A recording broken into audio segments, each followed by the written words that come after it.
Donc, bienvenue encore une fois pour un autre tutoriel. Aujourd'hui, ce que je vais vous montrer, ça va être un peu différent d'habitude. Je vais vous montrer comment bâtir étape par étape une pièce de jeu d'échecs. Aujourd'hui, on va faire un pion. Donc, on va commencer par enlever le cube avec X pour l'enlever. Et on va faire Shift A, Circle. Donc là, ça, je vous l'avais déjà montré. Le problème avec Circle, c'est qu'il est vide à l'intérieur. Nous, on veut qu'il soit plein. Donc, on va aller dans ce qu'on appelle Edit Mode, qui permet de modifier des objets, de les mettre d'une autre forme ou de jouer avec leur face. Et on va faire F pour Fill. Ça, Fill, ce que ça fait, avec touche F, c'est que ça met une face à l'intérieur des points et des lignes sélectionnées. Donc, on prend une face qui est vide et on lui rajoute une face à l'intérieur.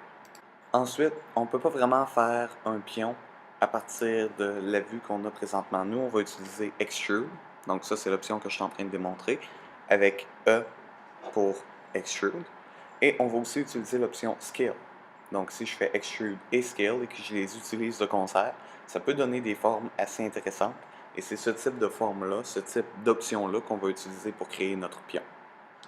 Donc là, comme dit précédemment, on ne peut pas travailler à partir de cette vue-là. On va aller en Front View, comme montré la dernière fois, et on va aller dans quelque chose que vous n'avez pas vu encore, qui s'appelle le Orthographic View. Donc, Orthographic View, ce que ça fait dans le fond, c'est que ça enlève la perspective. Ça rend l'image qu'on a devant soi plate. Et donc ça nous permet de suivre plus facilement des images de référence. Donc on va se rajouter une image de référence en arrière. Ça va nous permettre de calquer littéralement sur un pion.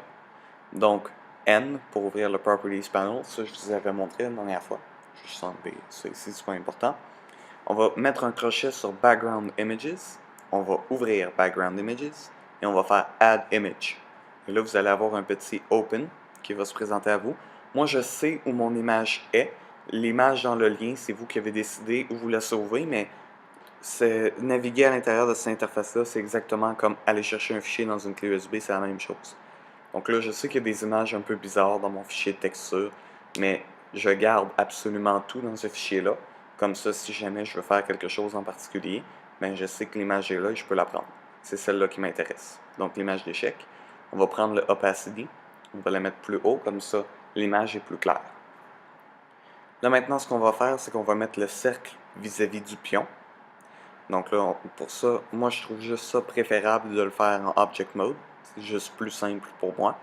Donc on va faire Grab et on va l'amener à la base du pion. Ça, je vous ai montré à faire ça.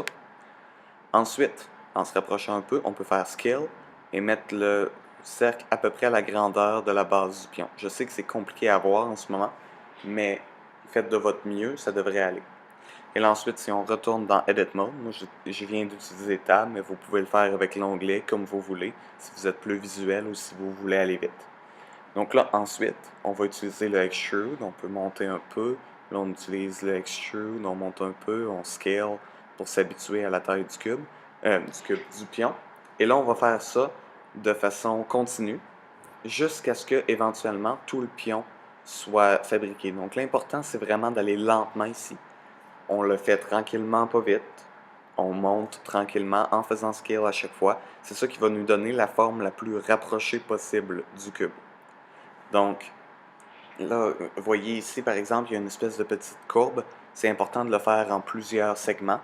Donc, comme ça ici, comme ça, ainsi de suite.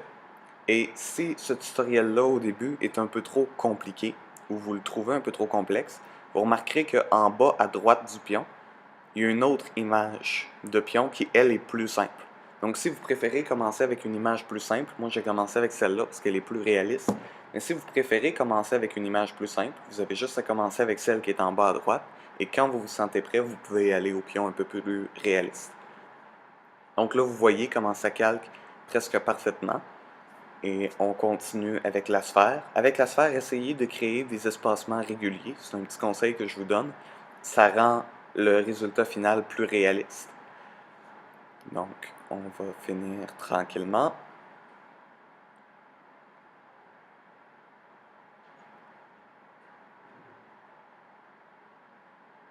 Et voilà, une dernière fois. Et donc, on a maintenant un pion qui est complet. D'ailleurs, si je vais dans Object Mode et que je tourne un peu autour, ça va vous le confirmer. Donc, on a une pièce d'échec parfaitement formée pour le pion. Maintenant, c'est la fin de ce premier tutoriel-ci. Dans le prochain tutoriel, on va faire une tour. Donc, c'est sensiblement la même chose, mais avec quelques petites modifications. Et vous allez voir, on va avoir beaucoup de plaisir à faire ça. Donc, la tour qui est juste ici, c'est sur la même image. Vous n'avez pas besoin de la downloader deux fois.